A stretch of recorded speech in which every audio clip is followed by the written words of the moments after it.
Kami puji Engkau, kami agungkan, kami muliakan Engkau. Kami datang dalam hadirat Tuhan, kami masuk hadirat-Mu Tuhan. Dan biarlah kami tetap tinggal dalam hadirat-Mu Tuhan. Terima kasih Tuhan, terima kasih. Kau yang memuaskan setiap kami, Kau yang mengenyangkan setiap kami, memuaskan hasrat kami dengan kebaikan, membuat masa muda kami, masa hidup kami menjadi baru seperti pada burung raja. Terima kasih, kami bersyukur Tuhan, urapi setiap kami, urapi hamba-Mu berjaya dari tanah liat. Pakai setiap kami Tuhan, duduk diam dalam firman-Mu, dan Roh Kudus berbicara kepada setiap kami, masing-masing sesuai dengan kami Tuhan. Di dalam nama Yesus sama-sama berkata, amin, amin, amin. Puji Tuhan, sekali berikan kemuliaan bagi Tuhan. Haleluya. Sebelum duduk lihat kanan kiri, beri senyum yang terbaik. Haleluya, puji Tuhan. Tim, terima kasih, silakan. Puji Tuhan. Shalom semua Bapak Ibu, puji Tuhan. Haleluya. Haleluya. Puji Tuhan. Semua bersuka cita, amin. Percaya tulang kering dihidupkan, amin. Haleluya. Puji Tuhan. Mari kita melihat firman Tuhan. Ya, selamat ulang tahun buat yang berulang tahun. Nanti setelah ibadah selesai, kita bersalam-salaman, haleluya. Berulang tahun, yang wedding anniversary, yang selamat pulang kampung, yang selamat dari itu. Mari kita lihat. Dia ingat bahwa kita ini debu. Mazmur 100, dari Mazmur 103 ada kata-kata ini. Dia ingat bahwa kita ini debu. Silakan. Dan ayat 2 diawali dengan kata-kata, pujilah Tuhan hai jiwaku, dan jangan lupa segala kebaikannya. Karena orang itu suka lupa. Lupa dulu susah ditolong Tuhan, lupa dulu berseru-seru kepada Tuhan, lupa dulu sesak setelah lega sedikit, ya. Anda ingat bagaimana bangsa Mesir ditulahi, waktu tulah datang, oh mereka oke, aku ikut Tuhan, aku ikut apa kata Tuhanmu Musa, begitu. Setelah sedikit lega, mereka kembali mengeraskan hati. Tapi pemazmur berkata, pujilah Tuhan hai jiwaku, dan jangan lupakan segala kebaikan Tuhan. Jiwa itu harus dikomando, amin. Jiwa itu nggak bisa dibiarkan. Jiwa kita itu nggak bisa dibiarkan. Roh penurut tapi daging lemah, tubuhnya lemah, jiwa kita banyak maunya juga, gitu ya. Karena kemauan itu adanya di jiwa. Jiwa itu banyak mau, sementara daging itu lemah, pengennya banyak tidur, banyak istirahat, gitu ya. Makan enak, itu tubuh. Roh memang penurut. Itu sebabnya jiwa itu harus dikomando. Kita lihat Ibrani 4 ayat 12 ya. Apa yang dikatakan tentang jiwa dan roh? Sekalipun tidak mudah menjelaskan bagaimana secara spesifik perbedaan antara jiwa dan roh, firman Tuhan menjelaskan. Tapi mungkin masih banyak orang yang bertanya, sebetulnya ini di jiwa atau ini di roh? Tapi Alkitab dengan jelas menunjukkan ini. Ibrani 4 ayat 12 berkata, sebab firman Allah hidup dan kuat. Mari baca bersama-sama dari awal, 2, 3. Sebab firman Allah hidup dan kuat, dan lebih tajam daripada pedang bermata dua manapun. Ia menusuk amat dalam sampai memisahkan jiwa dan roh, sendi-sendi dan sumsum. Ia sanggup membedakan pertimbangan dan pikiran hati. Kita tahan di situ aja. Orang bertanya, hati itu di mana? Kemudian jiwa di mana? Dan roh itu di mana? Roh Kudus tinggal di mana? Waktu kita terima Tuhan Yesus, kita terima di mana? Kemudian roh itu berdiam di mana? Nanti Anda ikuti setiap FA ya, dan bahan-bahan FA pastinya akan semakin seru begitu ya. Kita semakin bisa belajar. CFI menolong saya banyak untuk menyusun bahan FA begitu. Dan Alkitab dengan jelas menunjukkan perbedaan antara jiwa dan roh. Ia menusuk amat dalam ya, sampai bisa memisahkan jiwa dan roh. Itu ada adalah bagian dari firman Allah pastinya. Firman Allah itu kuat, firman Allah itu tajam. Gak bisa hanya lewat perkataan-perkataan manusia di luar firman Allah pastinya. Karena hanya firman Allah yang menusuk sampai memisahkan sendi dan sumsum, membedakan mana pertimbangan, mana pikiran hati kita. Apakah ini dari roh Tuhan ataukah ini pertimbangan kita? Manakah hikmat Tuhan, manakah hikmat manusia, begitu ya? Manakah hikmat dunia, manakah pertimbangan dari si jahat? Tapi firman Allah dikatakan bahkan sanggup memisahkan jiwa dan roh. Jiwa itu harus dikomando. Halo? Jiwa kita itu harus dikomando. Pujilah Tuhan hai jiwaku. Kembali ke PowerPoint kita tadi. Pujilah Tuhan. Itu sebabnya ayat 2 diawali dengan kata-kata ini, Mazmur 103. Yang debu tadi itu ya. Yang si debu itu, yang asalnya dari debu itu, harus jiwanya diperintahkan untuk memuji Tuhan. Pujilah Tuhan hai jiwaku. Dalam keadaan jiwa merasa tidak ada alasan untuk memuji Tuhan, dalam keadaan jiwa katakan, dalam keadaan kenapa ini datang, begitu ya. Alkitab berkata jiwa itu harus dikasih komando, harus diinstruksi. Haleluya. Pujilah Tuhan hai jiwaku. Kalau tidak jiwanya akan memimpin. Anda lihat, kalau Anda tidak menginstruksikan jiwa Anda, jiwa akan memimpin. Kemauan, keinginan, maka jiwa akan memimpin.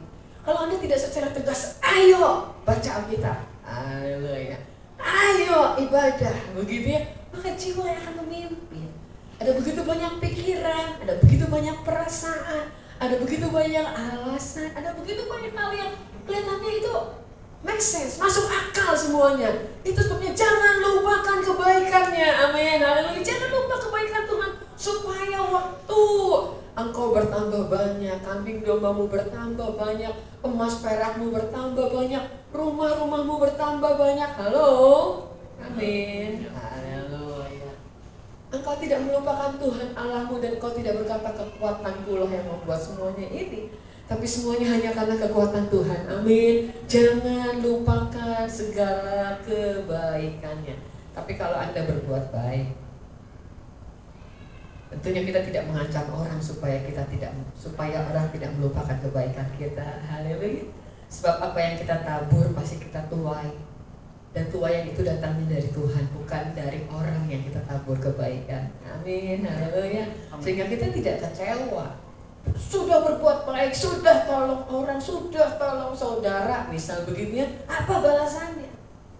Tuhan pasti akan membuat kita menuai. Jangan lupakan segala kebaikannya. Next, sekali lagi jiwanya harus diberi komando. Pujilah Tuhan hai jiwaku. Memuji Tuhan itu ada ekspresi dan ada esensi. Ada orang berkata yang penting esensi bukan ekspresi. Tapi menurut firman Tuhan dua-duanya harus jalan, harus ada. Kenapa? Karena itu ada di firman. Sejauh itu ada di firman, itu kita lakukan. Kalau tidak ada di firman, kita lihat apakah itu bertentangan atau tidak, begitu ya. Misal ada orang memuji Tuhan sambil jumpa lintan, ya. Anda lihat ada di firman, tidak. Kalau tidak ada di firman, lihat itu bertentangan dengan firman atau tidak, timingnya tepat atau tidak, tempatnya tepat atau tidak. Tapi firman Tuhan menulis ekspresi memuji Tuhan itu yang pertama, bertepuk tangan, bersorak-sorai, tidak lengkap pastinya. Anda bisa menambahkan lagi daftarnya, mengangkat tangan, lalu betul, mengangkat tangan, melompat-lompat. Proskuneo itu artinya bisa bermacam-macam ya. Itu dalam bahasa Yunani di perjanjian baru. Penyembahan di perjanjian lama juga artinya bermacam-macam, tapi itu menunjukkan sikap membungkuk, sujud, ya, sela, sholat, membungkuk, sujud, begitu ya. Kemudian proskuneo itu mencium tangan, seperti anjing menjilati tangan tuannya. Kira-kira bahasa aslinya bisa terjemahkan begitu. Jadi memang ada ekspresi, sekalipun ekspresi orang itu tidak sama, tergantung juga dari karakter bawaan kita, begitu ya. Tapi tentunya seperti yang kita belajar beberapa minggu yang lalu, Kita harus mengatasi karakter kita. Sejauh itu kita tidak harus menjadi seperti orang lain, begitu. Tidak semua orang adalah tues. Dia bisa melayani anak-anak, bayi-bayi belum pernah ya. Dia bisa melayani anak-anak, dia bisa melayani anak muda, dia bisa melayani orang tua, begitu ya. Dia bisa nge-WL-in anak kecil sampai nge-WL-in orang tua, begitu.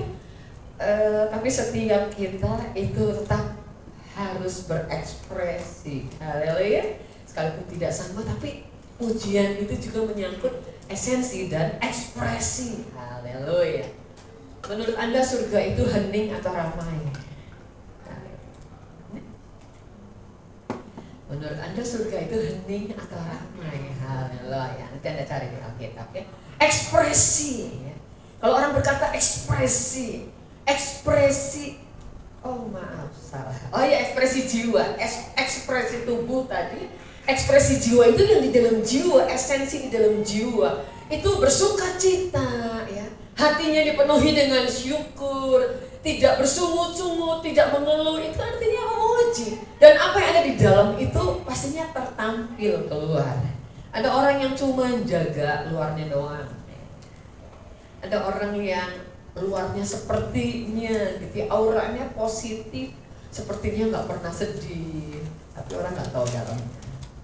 Satu kali yang dari dalam itu akan keluar. Itu sebabnya dalamnya harus diperintahkan, jiwanya harus dikomando. Pujilah Tuhan hai jiwaku, maka ekspresi itu pasti akan keluar.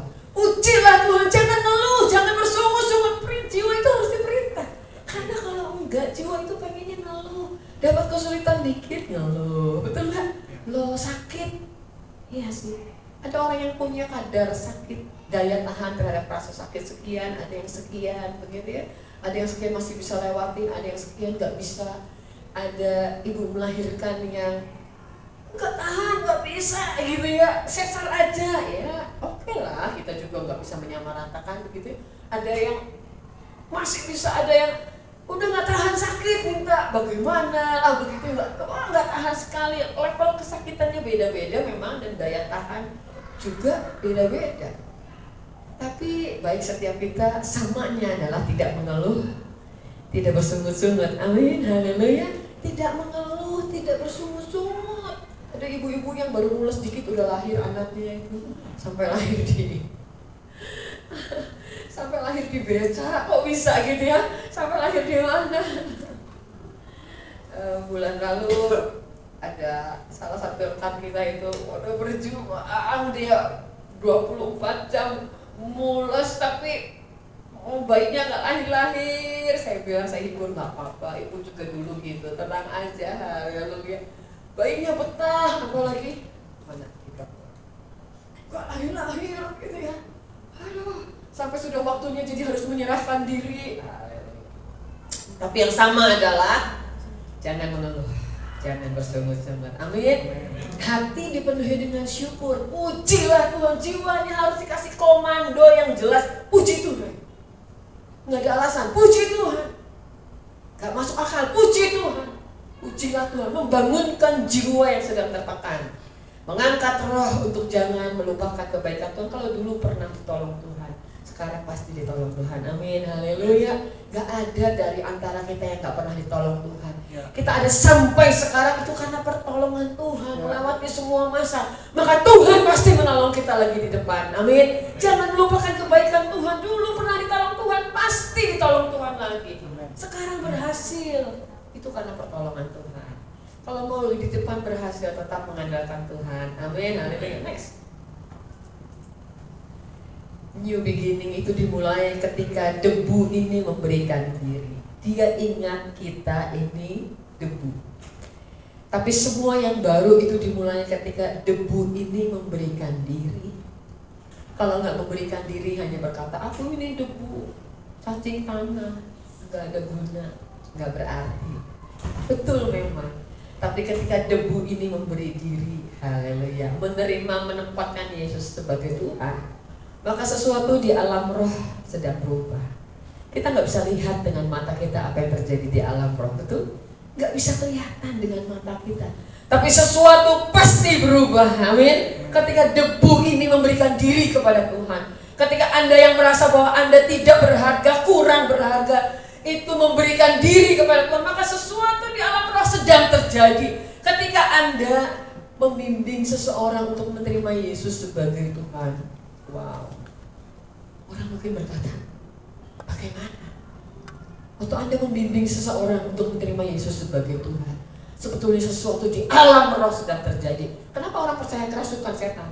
Setan masuk, orang dirasuk setan. Wah, gitu kan. Makan banyak banget kayaknya kerasukan setan. Enggak, kali itu lapar aja gitu. Wow, terus wah, begini orang dirasuk setan sampai nggak inget istrinya hamil dan tendang-tendang. Kalau itu iya kerasukan setan, betul. Kenapa orang tidak mudah percaya bahwa roh Tuhan itu juga bisa masuk ke dalam manusia, menghidupkan roh kita, dan sesuatu sedang terjadi dimulai ketika seseorang menerima Yesus sebagai Tuhan. Rohnya Tuhan jadi di dalam hatinya. Orang Kristen itu panggil Tuhannya Bapa, punya ruhnya Bapa. Bahkan saudara sepupu kita bilang begitu. Enak banget orang Kristen manggil Tuhan itu Bapa, terus dia punya ruh Bapaknya. Kita punya roh Tuhan, itu luar biasa. Lihat kanan kiri, katakan luar biasa, amin. Sesuatu di alam roh, bukan di alam nyata. Di alam nyata kelihatannya nggak berubah. Jumlah uang mungkin belum berubah, pekerjaan mungkin belum berubah, kesehatan belum berubah. Tapi sesuatu di alam roh sedang berubah waktu kita berperkara dengan Tuhan, amin, haleluya. Next, Mazmur 103 ayat 3 ayat 4, mari kita baca bersama-sama. Dia yang mengampuni kesalahanmu, yang menyembuhkan segala penyakitmu. Oke, sampai sini. Mana lebih dulu? Menyembuhkan atau mengampuni kesalahan? Mana lebih dulu? Ada banyak orang sakit dilayani, ingin disembuhkan lebih dulu. Anda kalau ketemu dengan orang sakit, didoakan dengan cara apa juga, kalau sakitnya parah, biasanya mau. Nah, betul nggak? Cara apa aja. Tapi saya doa dengan cara saya ya. Saya doa kepada Tuhan saya, oke. Kalau nggak ada harapan lagi dari secara medis dari dokter, maka orang biasanya mau didoakan dengan cara apapun juga. Tapi kita mesti mengingat bahwa yang paling utama bukanlah kesembuhan secara tubuh. Matius 9 memberi contoh tentang ini, sekalipun boleh begitu ya. Boleh nggak Bu doakan orang supaya sembuh dulu? Boleh, setelah itu beritakan Injil, boleh. Betul nggak? Ada doakan orang, setelah itu beritakan Injil, boleh. Tapi kita harus mengerti mana yang lebih penting sebetulnya. Apakah Tuhan mengampuni kesalahan seseorang, menebus hidup seseorang dari kesalahannya, atau Tuhan menyembuhkan segala penyakit? Matius 9 ayat 2 ayat sampai ayat 7, mari kita baca bersama. Maka dibawa oranglah kepadanya seorang lumpuh yang terbaring di tempat tidurnya. Ketika Yesus melihat iman mereka, berkatalah ia kepada orang lumpuh itu, percayalah hai anakku, dosamu sudah diampuni. Maka dibawalah kepadanya seorang lumpuh yang terbaring di tempat tidur. Ketika Yesus melihat iman mereka, berkatalah ia kepada orang lumpuh itu, melihat iman. Tapi Yesus tidak berkata bangkit dan berjalan, begitu ya. Melihat iman mereka, maka ia berkata kepada orang lumpuh itu, percayalah hai anakku, dosamu sudah diampuni. Anda melihat urutan kepentingan, mana lebih penting? Orang maunya sembuh dulu. Yang penting sembuh dulu. Kalau sembuh baru sungguh-sungguh ikut Tuhan. Ya, kalau mau bernasar boleh. Nasar itu tetap dibolehkan, begitu ya. Tapi kita harus mengerti, kita melayani orang, kalau saya sembuh, yang paling penting sebetulnya dibutuhkan oleh orang, Yesus yang paling tahu. Percayalah hai anakku, dosamu sudah diampuni. Ayat 3-4 silakan Anda baca. 2-3. Maka berkatalah beberapa orang ahli Taurat dalam hatinya, ia menghujat Allah. Tetapi Yesus mengetahui pikiran mereka, lalu berkata, mengapa kamu menunjukkan hal-hal yang jahat di dalam hati? Orang heran, masa ada orang yang mengampuni dosa orang? Itu sebabnya dia menghujat Allah. Yesus berkata, mengapa kamu memikirkan hal-hal yang jahat? Terus Tetapi supaya kamu tahu bahwa di dunia ini anak manusia berkuasa mengampuni dosa. Lalu berkatalah ia kepada orang lumpuh itu, bangunlah, angkatlah tempat tidurmu dan pulanglah ke rumahmu. Powerful banget ya, luar biasa. Yesus berkata melihat iman mereka, percayalah dosamu diampuni. Orang kasak kusuk, masakan dia bisa mengampuni dosa, masakan dia menghujat Allah. Yesus berkata supaya kamu tahu bahwa anak manusia berkuasa mengampuni dosa. Berkatalah ia kepada orang lumpuh, bangun, ayo berjalan pulang, angkat tempat tidur, berjalan pulang ke rumahmu. 7 kita baca sama-sama. Dan orang itu pun bangun lalu pulang. Berikan kemuliaan bagi Tuhan. Dunia perlu, boleh kembali ke PowerPoint. Dunia perlu anak-anak Tuhan yang powerful, menyatakan kuasa Tuhan. Amin, haleluya. Dan itu Anda dan saya. Baca firman Tuhan. Biarkan firman hidup di dalam kita. Doakan orang sakit. Dia mengampuni kesalahan, menyembuhkan segala penyakitmu. Tidak salah, doakan orang sakit, doakan. Tapi tetap jangan lupa bahwa yang paling utama prioritasnya adalah dia mengampuni kesalahanmu, dia juga menyembuhkan segala penyakitmu. Ayat 4, 2, 3. Dia yang menebus hidupmu dari lubang kubur, memahkotai engkau dengan kasih setia dan rahmat. Debu itu yang memang kurang berharga, tidak berarti, sebentar lenyap aja. Tuhan tahu frame-nya kita, Tuhan tahu asalnya kita. Kita ini debu, tapi Dia menebus kita dari lubang kubur. Tidak ada alasan untuk kita sombong, tidak ada alasan untuk kita tinggi hati melupakan Tuhan. Kalau Anda di rumah, dimanapun Anda berada, sejauh apapun Tuhan membuat Anda berhasil, kita harus mengingat bahwa kita ini ditebus dari lubang kubur. Yang memahkotai engkau dengan kasih setia dan rahmat. Satu kali nanti kita akan mendapatkan mahkota. Anda bisa belajar ada berapa banyak mahkota, ada berapa mahkota yang berbeda yang disediakan Tuhan dalam kekekalan. Tapi bukan hanya dalam kekekalan, dalam hidup kita sekarang, Tuhan berkata Dia memahkotai kita dengan kasih setia dan rahmat. Amin. Boleh dengan hormat silahkan pegang kepala Anda masing-masing, jangan kepala teman Anda. Haleluya. Ada kasih setia dan rahmat. Amin. Haleluya. Iya, ada kasih setia dan rahmat. Haleluya. Kita ditebus, kita disembuhkan, kita diampuni, dan kita dikasih mahkota. Haleluya. Tidak ada satu orang pun yang tidak punya mahkota. Tidak ada satu orang pun yang merasa tidak ada harganya lagi. Karena orang biasanya wow punya mahkota itu merasa sangat berharga. Anda berharga, Anda punya mahkota. Mahkotanya adalah kasih setia dan rahmatnya Tuhan. Amin, haleluya. Kemanapun Anda berjalan sebagai orang yang dimahkotai. Haleluya. Kenapa setiap kita perlu menjaga diri kita? Karena kita dimahkotai dengan kasih setia dan rahmat. Ya, haleluya. Putri-putri kerajaan menjaga dirinya. Amsal 31 adalah pesan kepada raja dan berkata, jangan minum, jangan mabuk, masakan engkau. Kenapa? Ibunya sedang menyiapkan anak seorang raja, anak raja.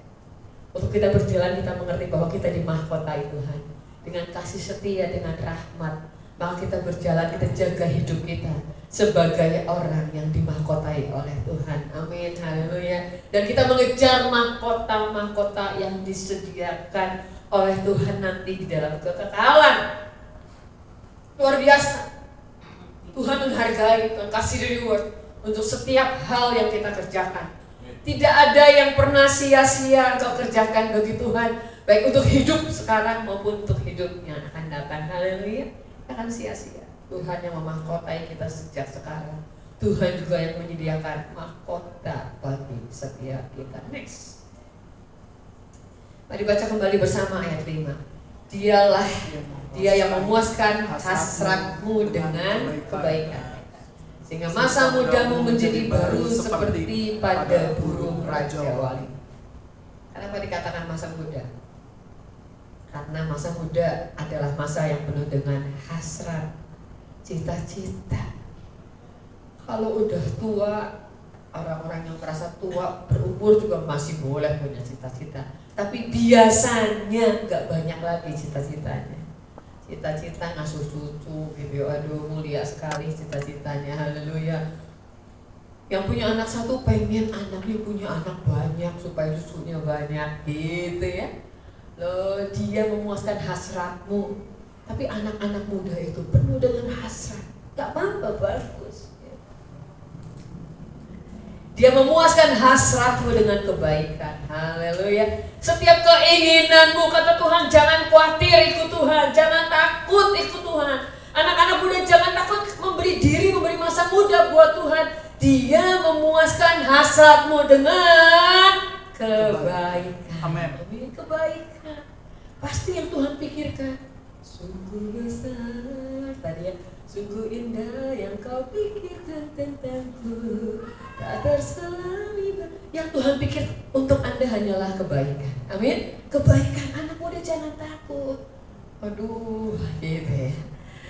Aduh, kayaknya kurang gaul kalau di gereja mulu, pelayanan mulu, bicara hal rohani mulu. Percaya Tuhan memuaskan hasrat kita dengan kebaikan. Anak-anak muda berkata bersama, kebaikan. Amin, kebaikan. Hidupmu pasti dilimpahi kebaikan. Amin. Pasti dilimpahi kebaikan. Dia memuaskan hasratmu dengan kebaikan. Sehingga masa mudamu yang sudah merasa tidak muda, gak apa-apa, tetap berjiwa muda, semangat. Oh, haleluya. Kaleb kekuatannya masih tetap sama. Waktu dia mengalahkan raksasa-raksasa pada awalnya, sampai masa tuanya, kekuatannya tetap sama. Bagiannya dalam mengalahkan kampung raksasa, luar biasa. Itu dimulai dari mana? Jiwa yang dikomando, jiwa yang diperintahkan. Kalau enggak kita akan merasa udah tua. Baik, setiap kita mengerti bahwa Tuhan mau, burung Raja Wali itu kita kan, masa muda kita. Burung Raja Wali itu punya masa-masa kritis. Anda sudah tahu, Anda sudah belajar. 40 tahun itu masa kritis. Dia mati atau dia melanjutkan hidupnya babak kedua. Haleluya. Apalagi yang masih muda, belum 40, semangat. Haleluya. Sudah melewati 40, semangat banget. Lewati 80, belum ya. Masa mudamu menjadi baru seperti pada burung Raja Wali. Burung Raja Wali itu, dia sebentar sejenak mengasingkan dirinya. Bulu-bulunya udah tua, paruhnya udah tua, kuku udah sangat tua, nggak bisa lagi mencengkeram mangsanya. Dibaharui kekuatannya dan dia pulih seperti pada waktu awalnya. Kehidupan yang baru, cara pandang yang baru, menghasilkan respon yang benar dalam kehidupan. Amin, haleluya. Debu ini harus punya kehidupan yang baru. Debu ini harus punya cara pandang yang baru. Debu ini pasti bisa menghasilkan respon yang benar kalau kita tahu, oh, setiap hasrat kita pasti dipuaskan dengan kebaikan Tuhan. Amin, haleluya. Setiap kita boleh punya cita-cita. Sementara Anda dengar firman, Anda tahu apa cita-cita Anda. Saya sih nggak muluk-muluk. Yang penting cukup token, cukup data, cukup pulsa, cukup bayar SPP, cukup. Oh, firman Tuhan berkata bahkan lebih daripada cukup. Dia memuaskan hasratmu dengan kebaikan. Dia tahu kita ini debu, dia tahu kita ini lemah, tapi percaya dia memuaskan hasrat kita dengan kebaikan. Sehingga masa mudamu menjadi baru seperti pada burung Raja Wali. Yang penting setelah menerima kehidupan baru, cara pandangnya harus baru, semangatnya harus baru. Amin. Semangatnya harus baru. Kalau gagal, tetap kembali dengan semangat yang baru. Jatuh bangun dengan semangat yang baru. Haleluya. Next. Mazmur 103 ayat 6 ayat 7 itu berbunyi demikian. Mari kita baca. Tuhan menjalankan keadilan dan hukum. Tuhan menjalankan keadilan dan hukum. Ia telah memperkenalkan jalan-jalannya kepada Musa, perbuatan-perbuatannya kepada orang Israel. Debu memang kita ini, tapi debu diberi keadilan oleh Tuhan. Katakan amin, haleluya. Debu bukan untuk diinjak-injak orang, karena Tuhan menjalankan keadilan dan hukum. Kalau Anda di rumah, dimanapun Anda berada, Anda merasa sedang tidak diperlakukan dengan adil karena Anda dianggap debu, cacing, tanah. Percaya bahwa Tuhan menjalankan keadilan dan Tuhan menjalankan hukum. Kalau hukumnya tidak diperkenalkan, nggak adil. Tapi Tuhan adalah Tuhan yang memperkenalkan jalan-jalannya kepada Musa. Saya mendorong setiap orang tua memperkenalkan jalan-jalan kepada anak-anak. Jalan-jalan Tuhan kepada anak-anak, baik itu ayah, baik itu ibu. Anda perhatikan yang paling indah, ya. Mengapa kitab Ulangan menulis ajarkanlah itu berulang-ulang kepada anak-anakmu? Karena ajaran itu harus terus diulang. Ada kuasa dalam pengulangan.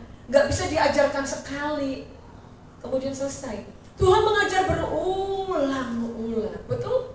Tuhan mengajar berulang-ulang, itu sebabnya ada kitab Ulangan, diulang lagi supaya tidak lupa. Diajar itu nggak boleh sekali. Mengajar itu tidak mudah, mengajar itu capek. Tuhan juga mungkin capek. Mengajar lagi, bangsa Israel keras kepala, diajar lagi, sebentar nurut, sebentar berontak. Tapi diajar itu berulang-ulang, ajarkanlah itu berulang-ulang. Ulangan 6 berkata, waktu engkau duduk makan, waktu engkau dalam perjalanan, waktu engkau berbaring, waktu engkau berjalan, ajarkan berulang-ulang. Ada banyak orang tua memperhatikan sisi lahiriah, tapi berapa banyak orang tua memperhatikan sisi batinnya. Tuhan adalah Tuhan yang memperkenalkan jalan-jalannya kepada Musa. Tuhan begitu sabar memperkenalkan jalan-jalannya kepada Musa. Dia memperkenalkan perbuatan-perbuatannya kepada orang Israel. Tuhan memikirkan rute bangsa Israel keluar dari tanah Mesir. Kalau mereka keluar lewat sini, nanti mereka diserang oleh bangsa lain. Mereka belum terlatih, kira-kira seperti itu. Maka di awal kemudian Tuhan membuat mujizat. Laut Teberau dibelah. Mereka melewati Laut Teberau. Mereka tidak perlu berperang, Tuhan yang berperang. Tapi tidak selalu begitu. Tidak selalu polanya seperti itu. Tuhan juga Tuhan yang melatih tangan bangsa Israel untuk berperang. Sekalipun mereka nggak pernah pegang senjata, mereka nggak pernah mengasah senjata, mereka hanya berkutat sebagai budak membuat batu bata. Tapi Tuhan adalah Tuhan yang dengan sabar memperkenalkan jalan-jalannya, perbuatan-perbuatannya kepada bangsa Israel. Dan Tuhan dengan sabar memperkenalkan jalan-jalannya kepada setiap kita. Katakan amin, haleluya. Kalau dengar renungan pagi, sabar enggak? Hanya 16 menit, karena kalau 16 menit putus begitu ya. Sabar enggak? Ada baca firman Tuhan, sabar enggak bacanya? Tuhan memperkenalkan jalan-jalannya kepada Musa, perbuatan-perbuatannya kepada orang Israel. Bangsa Israel itu tipologi dari orang percaya. Bangsa Israel itu persis, karena Tuhan mau kita punya contoh. Apa yang Tuhan kerjakan kepada bangsa Israel, kepada bangsa pilihannya, menjadi contoh bagaimana orang percaya harus hidup, bagaimana orang percaya harus mengikuti jalan-jalan Tuhan, bagaimana kita diajar, dididik, ditegur, begitu ya. Tapi Tuhan punya maksud, Tuhan punya hukum, amin. Tuhan punya jalan, dan kita percaya bahwa Tuhan sedang menjalankan keadilan. Yang percaya Tuhan adil, lambaikan tangan. Tuhan adil, amin. Tuhan adil, amin. Anda di rumah, Tuhan adil. Sekalipun mungkin tidak mudah, mungkin rasanya pengen tukar tempat, tukar nasib dengan orang lain, tapi Tuhan sedang menjalankan keadilan. Percaya saja bahwa Tuhan sedang menjalankan keadilan. Keadilan standarnya bukan keadilan kita, bukan keadilan manusia, tapi Tuhan sedang menjalankan keadilan. Anak-anak muda yang kuliah mungkin merasa nilai 1 kali tidak adil, tidak ada penjelasan, apalagi untuk soal-soal esai begitu ya. Tapi percaya bahwa Tuhan sedang menjalankan keadilan. Bisnis tidak adil bagi orang yang punya modal kecil, karena pelaku-pelaku bermodal besar turut serta dalam bisnis retail misal, tapi percaya bahwa Tuhan menjalankan keadilan. Amin, haleluya. Buat kita yang debu ini, Tuhan menjalankan keadilan. Tuhan adil kok. Bilang kanan kiri, Tuhan adil. Haleluya. Tuhan adil. Tuhan adil. Tuhan selalu adil. Tuhan adil. Next. Dan Tuhan memperkenalkan dirinya sebagai Bapa. Orang-orang yang terluka dengan bapaknya secara jasmani lebih sulit biasanya untuk membayangkan tentang Tuhan. Dia harus dipulihkan, harus menerima pemulihan hati Bapa, supaya dia bisa membayangkan sebetulnya Bapa surgawi itu seperti apa. Tuhan memperkenalkan dirinya sebagai Bapa. Dan Roh Kudus dalam bahasa aslinya itu, Parakletos, itu digunakan kata yang sama untuk ibu. Tapi Tuhan memperkenalkan dirinya sebagai Bapa. Seperti Bapa sayang kepada anak-anaknya. Kalaupun Bapa di duniamu tidak sayang misal, tapi tetap Tuhan itu sayang. Karena di mata Tuhan, Bapa adalah Bapa yang sayang kepada anak-anaknya. Bapa adalah sumber dari semua yang baik. Seperti Bapa sayang kepada anak-anaknya. Bapa itu diberi tanggung jawab oleh Tuhan, diberi kepercayaan yang luar biasa oleh Tuhan. Ada ayah yang ada tiada. Ada nggak berasa, tidak ada juga nggak berasa, begitu ya. Tapi biarlah setiap ayah kembali kepada ayah dalam gambarannya Tuhan. Seperti Bapa sayang kepada anak-anaknya, demikianlah Tuhan sayang kepada orang-orang yang takut akan Dia. Seperti Bapa sayang kepada anaknya. Bapa di dunia tidak selalu bisa adil, apalagi kalau anaknya 6, 5, 4. Kalau anaknya 1, sayang mana, istri atau anak? Haleluya. Tapi seperti Bapa sayang kepada anak-anaknya, demikianlah Tuhan sayang kepada orang-orang. Tetap ada syarat kepada orang-orang yang takut akan Dia. Haleluya, amin. Tetap janji Tuhan itu begitu. Kalau dikatakan janji Tuhan itu tanpa syarat, apakah Anda percaya bahwa janji Tuhan tanpa syarat? Kalau itu yang dimaksud adalah pertobatan awal, pengampunan dosa, maka itu tanpa syarat. Karena kalau itu dikasih syarat, tidak ada satu orang pun yang bisa memenuhi syarat. Amin. Ya, menangkap? Janji Tuhan tanpa syarat, unconditional love, kasih yang tidak bersyarat. Betul, di atas kayu salib Dia melakukannya tanpa syarat. Karena kalau Dia memberikan syarat, tidak ada satu orang pun juga di antara kita yang sanggup memenuhi syaratnya. Tapi setelah kita mengikut Tuhan, tetap ada kata jika, tetap ada kepada siapa, tetap ada. Demikian Tuhan sayang, Tuhan mengasihi setiap orang, betul. Karena begitu besar kasih Allah akan dunia ini, sehingga Tuhan memberikan anaknya yang tunggal supaya tetap ada kata supaya. Anda perhatikan, betul.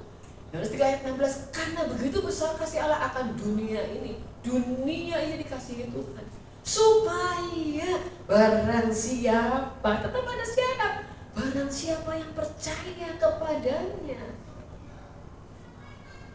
Kalau di dunia ini ada barbershop, salon, tukang cukur, mengapa ada banyak orang gondrong di luar? Karena mereka tidak datang kepada tukang cukur, betul nggak? Barber, salon. Kenapa? Kalau Tuhan ada, kenapa ada banyak kesusahan, ada banyak penderitaan, ada banyak perselingkuhan? Karena mereka tidak mengikuti jalan Tuhan, tidak datang kepada Tuhan, atau mereka sedang diproses oleh Tuhan. Supaya barang siapa percaya kepadanya tidak binasa, melainkan memperoleh hidup yang kekal. Tuhan sayang kepada semua orang, tetapi Tuhan sayang kepada orang-orang yang takut akan Dia. Haleluya, amin. Takut akan Dia, hormat, takut akan Dia. Ketika Anda akan berkata-kata sesuatu, mengapa Maria menyimpan perkataan dalam hatinya? Saya menyarankan kepada diri saya dan kepada beberapa orang, Kalau ada sesuatu yang kita tidak mengerti, lebih baik kita tidak berkata-kata. Maria sangat tidak mengerti dengan apa yang dikatakan oleh malaikat. Tapi Maria, kalau Anda mencatat, menyimpan dalam hatinya sampai waktunya dia mengerti. Ada sesuatu yang luar biasa menjadi orang yang bisa menyimpan dalam hati. Haleluya. Dalam takut akan Tuhan kita tidak mengumbar perkataan kita. Kenapa? Kita takut akan Tuhan. Jangan-jangan kata kita salah. Berjaga-jagalah Tuhan dalam mulut dan bibirku. Takut akan Tuhan itu membuat kita menjaga kata-kata kita, menjaga pikiran kita, menjaga apa yang kita lakukan. Bapa sayang kepada orang-orang yang takut akan Dia. Next. Amplified menulis begini, for He knows our frame. Bahasa Indonesia, sebab Dia tahu kita. Amplified muncul our frame. He remembers that we are dust. Dia ingat bahwa kita ini debu. Ya. For He knows our frame. Dia tahu frame-nya kita. Dia tahu betul frame-nya, ya itulah. Anda punya frame kacamata, maka lensa mengikuti bentuk kacamata. Anda punya frame untuk bikin kue, loyang, cetakan, maka isi kue akan mengikuti cetakannya itu, ya frame-nya begitu. He knows our frame. Kita ngerti frame-nya Tuhan. Kita tidak akan sesat kalau kita tahu frame-nya Tuhan tentang keselamatan, tentang pengampunan dosa, kristologi tentang Kristus. Apakah Kristus itu anak manusia atau Kristus itu anak Allah? Kalau manusia kenapa? Kalau Dia Tuhan kenapa bisa mati? Kita tidak akan sesat. Kalau kita mengerti frame-nya Tuhan tentang pengampunan dosa itu seperti apa? Keselamatan itu seperti apa? Pengampunan dosa itu seperti apa? Kristus Yesus Tuhan itu bagaimana? Kita akan tahu itu frame. Jadi ada frame yang membuat kita nggak keluar dari situ. Anda anak-anak muda, kalau Anda tahu frame-nya Tuhan, janganlah berpasangan dengan orang yang tidak seimbang. Maka itu frame, itu menjadi frame. Sebab persamaan apakah antara Kristus dan Belial? Apakah persamaan yang terdapat antara terang dan gelap? Itu frame-nya sudah sangat jelas. Jangan tarik-tarik frame-nya. Halo? Frame-nya jangan ditarik gitu ya, supaya kita bisa masuk di situ. Frame-nya itu sudah sangat luas loh. Halo, betul gak? Terlalu sedikit frame-nya, harus keluar dari frame itu supaya dapat yang baik, nggak bisa. Itu udah frame-nya itu. Jangan berpasangan. Tentunya ada pemulihan kalau Anda sudah terlanjur, tapi bagi yang tidak terlanjur, frame-nya itu. Jangan frame-nya ditarik supaya kita bisa masuk ke situ. Itu sudah frame.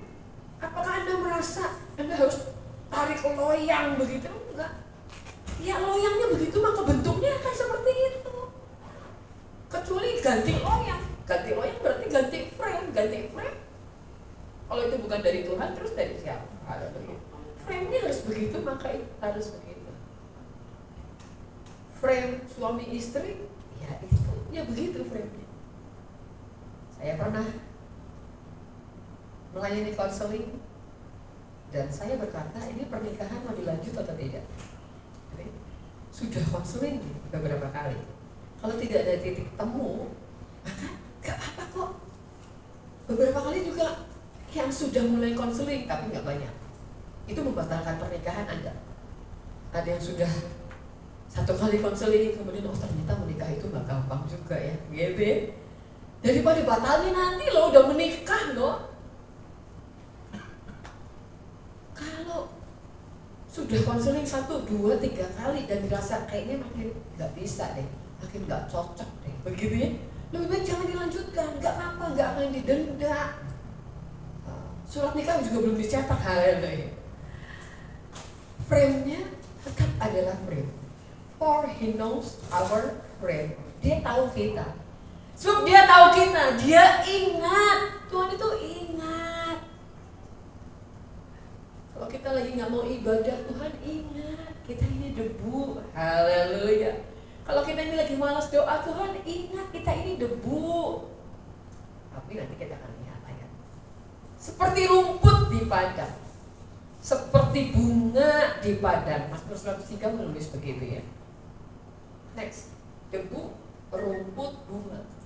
Sekali lagi simpan tadi frame. Ingat frame-nya Tuhan. Frame-nya Tuhan dalam keluarga, dalam kehidupan, dalam keuangan, ingat frame-nya Tuhan, ada frame-nya Tuhan. Kalau mau menerima janji Tuhan ya harus ada dalam frame-nya Tuhan. Frame-nya nggak boleh ditarik-tarik, jangan diubah. Apabila angin melintasinya, Mazmur 103 ayat 15 tadi, sebab Tuhan tahu kita ini debu, rumput, bunga di padang, bunga juga di padang. Ya.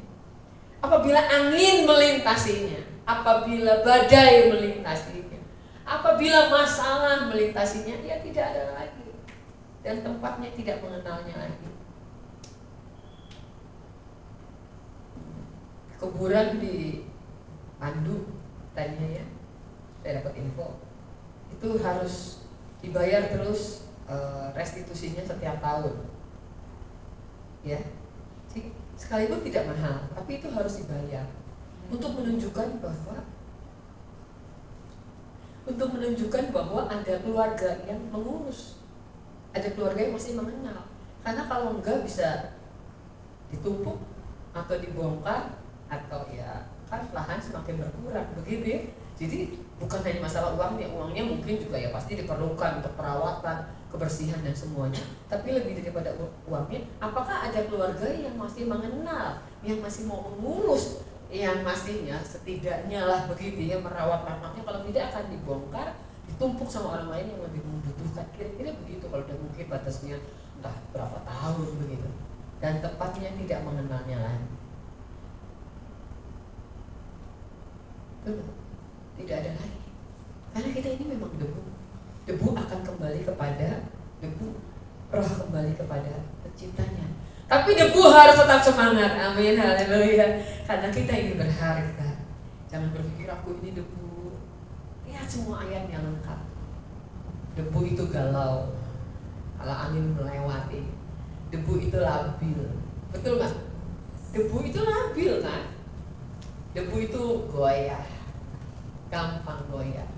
Debu itu banyak mikir. Debu itu banyak bimbang. Kalau udah banyak mikir tuh banyak bimbang. Itu sebabnya kalau pikiran bertambah banyak, kembali kepada firman. Amin. Firman yang bisa membedakan pertimbangan dan pikiran hati kita. Firman. Kembali kepada firman. Jangan dibiarkan terus diikuti pikirannya terus. Saya memberi nasihat, kalau pikiran menyerang datang jangan diikuti terus. Kembali kepada firman. Apa kata kebenaran firman? Maka firman itu yang sangat kuat, menusuk amat dalam, membedakan jiwa dan roh, membedakan pikiran dan pertimbangan hati kita. Banyak berpikir, ya Anda boleh, Anda nggak boleh berpikir. Ada orang-orang yang lebih berpikir lebih banyak daripada yang lain. Ada orang yang suka menganalisa, sebetulnya bagus, asal tidak keluar daripada kebenaran firman Tuhan, tidak negatif, tidak khawatir dengan kehidupan, tidak khawatir dengan pertemanan dan lain-lain, tidak khawatir dengan sakit penyakit. Anda faktanya sakit, Anda di rumah, Anda dimanapun. Kalau Anda banyak memikirkan tentang sakit Anda, ada orang-orang yang survive cancer, ada orang-orang yang tidak survive, dan dokter berkata biasanya ditentukan oleh, pertama waktunya Tuhan pasti gitu. Tapi ditentukan oleh semangat. Haleluya. Orang bersemangat mengalahkan penderitaannya. Orang-orang bersemangat bahwa harus hidup, pasti sembuh, pasti bisa melewati. Maka sel-sel dalam tubuhnya bekerja, sembuh jadi semakin baik. Tapi orang-orang yang banyak berpikir, bimbang, tidak teguh, banyak alasan. Iya sih, tapi gimana? Tapi nggak mungkin. Bisnis ini nggak mungkin, bisnis ini nggak mungkin, bisnis ini nggak mungkin. Ya itulah. Tuhan tahu bahwa kita ini debu. Kita ini banyak galau. Kita ini seperti rumput di padang, kena angin dikit aja oleh. Tapi debu bukanlah hanya sekedar debu di tangan Tuhan. Next. Mari baca bersama-sama 2:3. Tetapi kasih setia Tuhan dari selamanya sampai selamanya atas orang-orang yang takut akan Dia dan keadilannya bagi anak cucu. Haleluya, amin. Wah, betul kita ini debu, betul kita ini rumput, betul kita ini bunga di padang, betul kita ini gampang galau, labil, banyak pikir, banyak bimbang, banyak Wah, begitu ya. Tapi kasih setia Tuhan itu ingat dari selamanya sampai selamanya. Atas orang-orang yang takut akan Dia, kembali ada syaratnya, takut akan Tuhan. Haleluya. Atas orang-orang yang takut akan Tuhan. Dan keadilannya bagi anak cucu, sampai anak cucu terima warisan dari orang-orang yang takut akan Tuhan. Lagi berantem tetap ibadah. Gencatan senjata dulu. Betul. Jangan dibalik. Ngapain ibadah kalau berantem nggak dapat berkat juga. Jangan dipotong-potong dengan pikiran sendiri. Gencatan senjata dulu. Time out. Terus pulang ibadah jangan dilanjut berantemnya. Udah cukup, udah nyanyi, udah sorak-sorai, udah dengar firman, Roh Kudus masa nggak bicara. Gitu kan? Haleluya. Pelayanan jangan ditinggalin dengan banyak alasan. Tetapi kasih setia Tuhan dari selamanya sampai selamanya atas orang-orang yang takut akan Dia. Tuhan tahu. Ada masalah Tuhan tahu, ada kesulitan Tuhan tahu, Tuhan tahu kok frame-nya kita. Tuhan tahu kita ini debu, Tuhan tahu semua. Haleluya. Ada yang ngantuk juga Tuhan tahu. Tetapi kasih setia Tuhan dari selamanya sampai selamanya. Amin. Apakah pengkhotbah kalau dikhotbahin orang pernah ngantuk? Ya pernah lah. Pernah lah. Apakah yang khotbahin kekhawatiran pernah khawatir? Ya pernah lah. Tapi kita kembali kepada frame-nya Tuhan. Amin. Kepada firman kembali. Haleluya. Tetapi kasih setia Tuhan dari selamanya sampai selamanya atas orang-orang yang takut akan Dia. Takut akan Dia. Takut akan Dia. Kalau mau marah-marah takut. Mau marahin istri takut. Keren ya. Kalau ada suami-suami mau marahin istri takut. Keren nggak? Keren.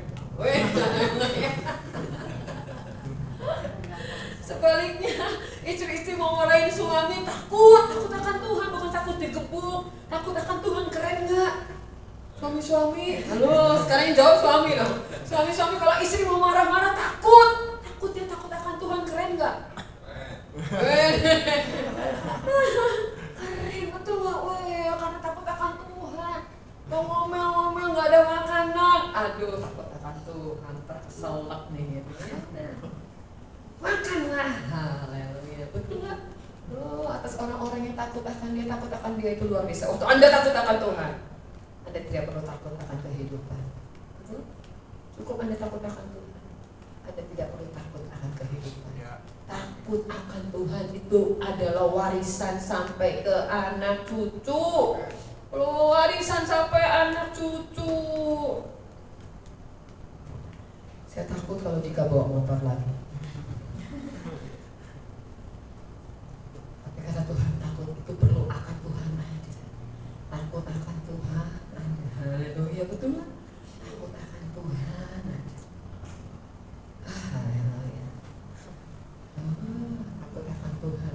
Bahkan lecet aja enggak, saya bilang, coba periksa, udah diperiksa, udah berkali-kali, periksa lagi.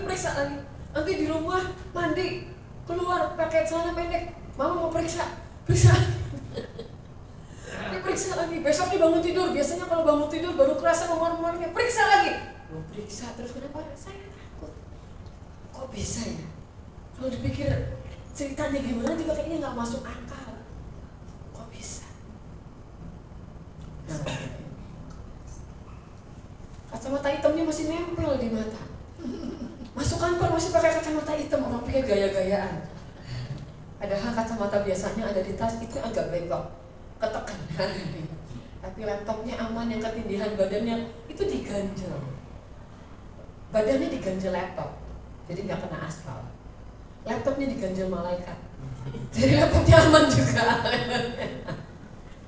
Tapi udah jangan terjadi lagi pada siapapun juga Anda. Amin, haleluya. Semuanya jangan. Takut akan Tuhan. Next. Ya. Kita baca, yuk, 2, 3. Pujilah Tuhan, hai malaikat-malaikatnya, Hai pahlawan-pahlawan perkasa yang melaksanakan firman-Nya dengan mendengarkan suara firman-Nya. Luar biasa ya kata-kata pemazmur itu. Pujilah Tuhan hai malaikat-malaikatnya. Oh, malaikat itu kerjaannya memang memuji Tuhan. Malaikat itu kerjaannya menyembah Tuhan. Tapi semua pemazmur disuruh pujilah Tuhan hai malaikat-malaikatnya. Jangan berhenti memuji Tuhan. 24 jam sehari memuji Tuhan. Loh, nanti pekerjaan kita di surga apa? Makanya yang betah-betah di bumi ini latihan menyembah Tuhan. Oh, latihan. Kalau menyembah Tuhan enggak lama banget deh. Lagu diulang terus. Itu latihan bekal nanti. Haleluya. Oh, belum nyanyi haleluya 12 kali, diulang 30 kali kan? Jadi berapa itu? Pujilah Tuhan hai malaikat-malaikatnya. Hai pahlawan-pahlawan perkasa. Ternyata pahlawan perkasa itu yang melaksanakan firman-Nya. Berarti kalau Anda melaksanakan firman itu Anda termasuk golongan orang perkasa. Amin. Tim perkasa. Bukan tergantung banyaknya harta, tapi jangan menolak harta. Haleluya. Tapi yang disebut perkasa bukan karena banyaknya harta, bukan karena kekuatan. Yang nge-gym tetap nge-gym. Haleluya. Sepeda-sepedaan, goes-goes. Haleluya. Perkasa di bumi, amin. Tapi tetap kita tahu bahwa yang melaksanakan firman-Nya disebut itu pahlawan-pahlawan yang perkasa, amin. Haleluya. Ya Bu, kalau nggak sehat gimana bisa melaksanakan firman? Oh iya, haleluya. Jadi tetap jaga sehat, latihan badani itu berguna, tapi terbatas gunanya, ya. Latihlah dirimu beribadah. Pahlawan-pahlawan perkasa yang melaksanakan firman-Nya dengan mendengarkan suara firman. Kalau kita nggak dengar suara firman, gimana kita bisa melaksanakan? Kalau kita nggak baca firman, kita nggak tahu firman, gimana kita melaksanakan firman? Penting bagi Anda, terserah mau setiap hari atau tidak setiap hari, baca firman, bersuara. Sesudah itu naiklah Yesus ke dalam perahu, lalu menyeberang. Kemudian sampailah ia ke kotanya sendiri. Oh, Anda mendengar ya? Firman timbul dari pendengaran akan firman. Iman timbul dari pendengaran akan firman Kristus. Penting. Maka berkatalah beberapa orang ahli Taurat dalam hatinya, yang menghujat Allah. Yang melaksanakan firman-Nya dengan mendengar suara firman-Nya. Next. Tentara Tuhan, pujilah Tuhan hai segala tentaranya. Hai pejabat-pejabat yang melakukan kehendak-Nya. Siapa pejabat? Pejabat. Dapat suara berapa kemarin? Tapi pejabat-pejabat itu yang melakukan kehendak Tuhan. Amin, haleluya. Yang perkasa itu yang mendengar firman-Nya, melaksanakan firman-Nya. Pejabat-pejabatnya, tentaranya, pejabatnya yang melakukan kehendak-Nya. Tentara yang terus siap sedia. Luar biasa. Puji Tuhan. Next. Beberapa terakhir. Sedikit lagi. Pelayanan malaikat, singkat saja. Malaikat itu Wahyu 5 ayat 11 ya. Jumlahnya berlaksa-laksa. Jumlahnya beribu-ribu laksa. Apakah malaikat itu bertambah banyak karena diperanakan, dilahirkan sehingga nambah banyak, atau diciptakan Tuhan sebegitu? Matius 22 ayat 30 berkata bahwa di surga nanti tidak ada pernikahan, tidak ada kawin mengawinkan, seperti juga halnya malaikat. Jadi malaikat itu tidak kawin, malaikat itu tidak punya anak, apalagi punya cucu, gitu ya, punya saudara sepupu, gitu nggak ada, gitu ya.